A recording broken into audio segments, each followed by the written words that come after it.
삶을 일으켜주는 주를 바라네. 주님 없는 나의 삶은 소망 없음을 주 앞에 인정하네. 주님 필요해요. 주님 없이는 나는 아무것도 아니죠. 주 사랑의 팔로 안아주소서. 주 더욱 사랑하도록 무너진 나의 삶을 일으켜주는 주를 바라네. 주님 없는 나의 삶은 소망 없음을 주 앞에 인정하네. 무너진 나의 삶을 일으켜주는 주를 바라네. 주님 없는 나의 삶은 소망 없음을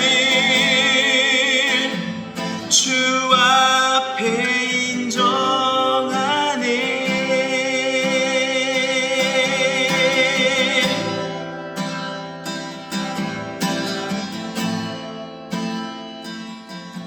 주 앞에 인정하네.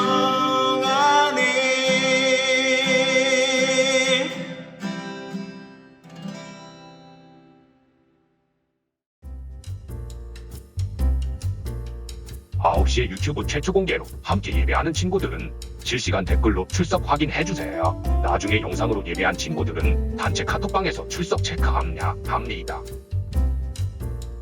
이번 주에는 주중 온라인 교제합니다. 자신의 취미, 여가 생활을 사진 찍어서 단톡방에 올려주세요. 토요일날 추첨해서 선물 드립니다. 오늘 본문 말씀 로마서 3:22을 아무 종이에 손으로 직접 적어서 인증샷을 크루 선생님께 보내주세요. 보내준 모든 친구들에게 간식 보내드립니다.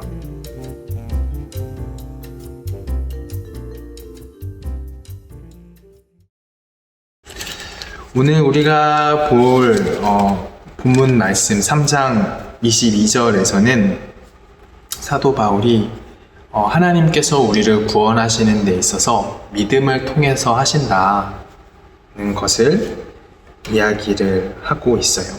예수 그리스도를 믿음으로 말미암아 모든 믿는 자에게 미치는 하나님의 의미라고 얘기를 하는 거예요. 그런데 여러분, 바울은 이 믿음이라는 말을 참 로마서에서도 그렇고 다른 서신서들에서도 많이 얘기를 하는데, 그 믿음을 얘기를 할 때마다 바울은 여러분 믿으세요와 같은 그런 설득, 권면 이런 것을 하지 않아요. 만약에 바울이 여러분 예수님을 믿으세요 라고 한다면 그 믿음이라는 것이 그 사람들의 선택에 달려 있다는 것을 의미할 것입니다. 그러나 바울이 이야기하는 믿음은 그런 어떤 우리 각자에게 달려 있는 선택이나 심리적인 어떤 행위를 의미하는 것이 아니에요. 그 책임을 바울은 이 말씀을 읽는 사람들에게 묻지 않습니다. 근본적으로, 궁극적으로 바울이 복음을 전할 때 이 믿음이라는 것은 각 사람이 가져야 하는 것이 아니라 하나님이 주셔야 하는 것입니다. 그래서 여러분이 이제 앞으로도 우리가 계속 로마서를 읽어 갈 텐데, 그럴 때마다 정말 믿음이 여러 번 등장할 텐데 그때마다 여러분들이 한번 확인을 해보세요. 바울이 정말로 믿으세요, 여러분 믿으셔야 합니다처럼 그 상대의 선택에 달려있다는 것처럼 말하지 않는가. 바울은 믿으세요라고 하는 대신 다만 하나님께서 믿음을 통해서 일하신다는 것을 이야기할 뿐입니다. 여러분, 그것도 복음이에요. 하나님께서 믿음을 통해서 일하신다. 우리의 어떤 도덕적인, 윤리적인, 종교적인, 사회적인 어떤 업적에 의해서 우리들에게 이렇게 구원을 주시고 은혜를 주시는 것이 아니라 우리의 하나님께서 주실 그 믿음에 의해서 구원하신다는 것도 우리들에게 굉장히 복음입니다. 그렇다면 여러분, 바울이 믿으세요라고 하지 않고 다만 하나님께서 믿음을 통해서 일하신다는 것을 이야기하는데, 그러면 그 믿음이라는 것은 하나님께서 우리들에게 어떻게 해서 주실 수 있는 걸까요? 로마서 1장 말씀에서 사실 우리가 그것을 함께 나눴었는데, 1장 17절 말씀에 보면 복음에는 하나님의 의가 나타나서 믿음으로 믿음에 이르게 하나니 라고 했었습니다. 복음에 하나님의 의가 나타난다는 말은 무슨 말이냐면, 이 복음이 선포될 때 하나님께서 자신의 의를 나타내 보여주신다는 거예요. 하나님이 어떤 분이신지, 얼마나 좋은 분인지, 얼마나 의로운 분인지 복음을 통해서 우리들에게 보여주신다는 것입니다. 그래서 히브리서 1장 말씀에 보면 뭐라고 말씀을 하시냐면, 옛적의 선지자들을 통하여 여러 부분과 여러 모양으로 우리 조상들에게 말씀하신 하나님이 이 모든 날 마지막에는 아들을 통하여 우리에게 말씀하셨으니 라고 이야기하십니다. 구약시대 때는 하나님께서 정말 여러 가지 모양으로 그들에게 말씀을 하셨었어요. 그런데 이제는 하나님께서 우리들에게 말씀하실 때, 자신을 나타내 보이실 때 예수 그리스도 안에서 그 아들을 통하여 우리들에게 말씀하신다는 것입니다. 이것이 로마서 1장에서 복음에는 하나님의 의가 나타난다는 말씀과 이렇게 연결될 수 있어요. 복음은 다름 아닌 예수 그리스도께서 우리들을 위해서 이미 하신 그 일들을 말합니다. 복음은 예수 그리스도 자체예요. 그래서 하나님께서 이 마지막 날, 지금 이 시대를 살아가는 우리들에게 말씀하실 때, 우리들을 만나주시고 우리들에게 믿음을 주실 때 무엇을 통해서 하시냐면, 복음이 선포되는 것을 통해서 그렇게 일을 하신다 것입니다. 그래서 여러분, 복음이 선포되어야만 합니다. 예수 그리스도가 이렇게 전해져야 돼요.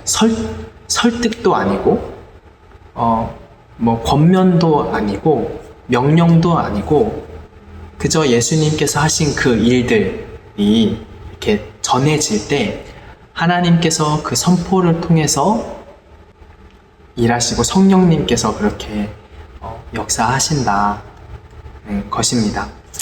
하나님께서 그렇게 일하시기로 하셨기 때문에 바울이 믿으세요라고 하지 않고 있는 거예요. 다만 하나님께서 믿음을 통해서 일하십니다 라는 그 복음을 전해줍니다.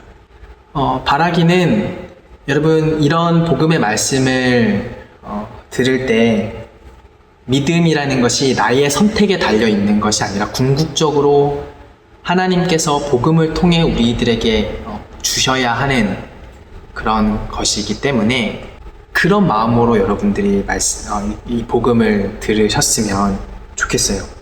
하나님, 믿음을 주시기 원합니다.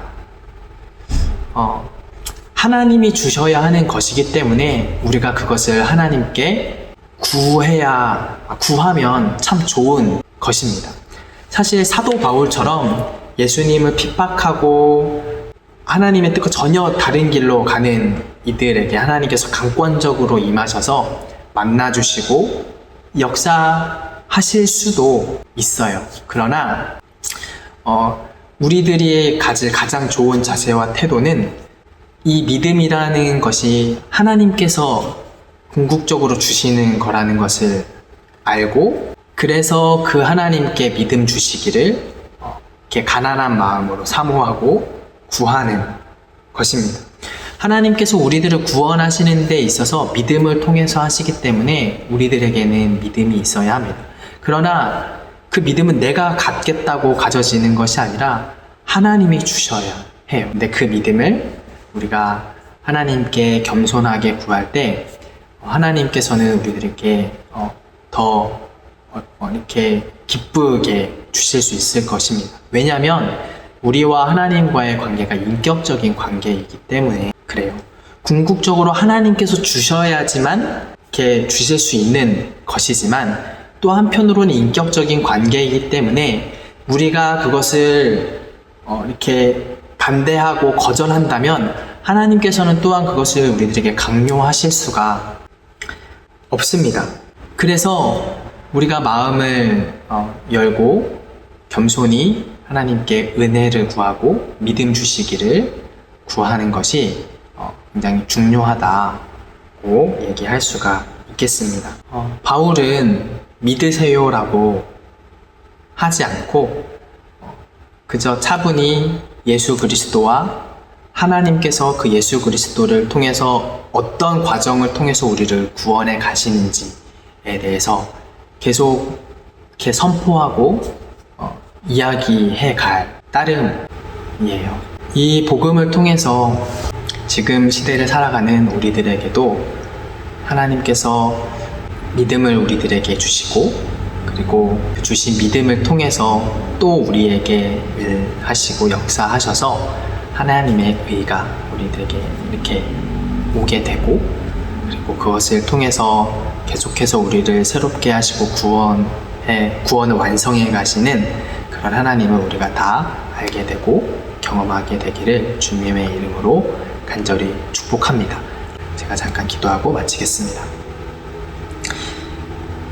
하나님, 죄 가운데 있는 우리들을 구원하시기 위해서 예수님을 보내주시고 우리를 대신하여 십자가에 달려 죽으시고 다시 살게 하신 그 은혜를, 그리고 그 복음을 우리가 더 귀 기울여 듣게 되기를 원합니다. 복음을 통해서 우리들에게 믿음을 주시는 하나님, 이 마지막 날에 예수 그리스도를 통하여 우리들을 만나 주시고 우리가 믿음에서 믿음으로 이르게 되는 은혜를 허락해 주십시오. 그리고 그 믿음을 통하여서 계속해서 우리들의 구원을 완성해 가시는 하나님, 이 놀라운 복음이 하나님께서 우리를 구원하시는 이 선포된 이 소식이 우리의 삶의 이야기가 되게 하여 주시고 내 삶을 변화시키는 이야기가 되게 하여 주시옵소서. 감사합니다. 이 모든 말씀 예수님의 이름으로 기도드렸습니다. 아멘.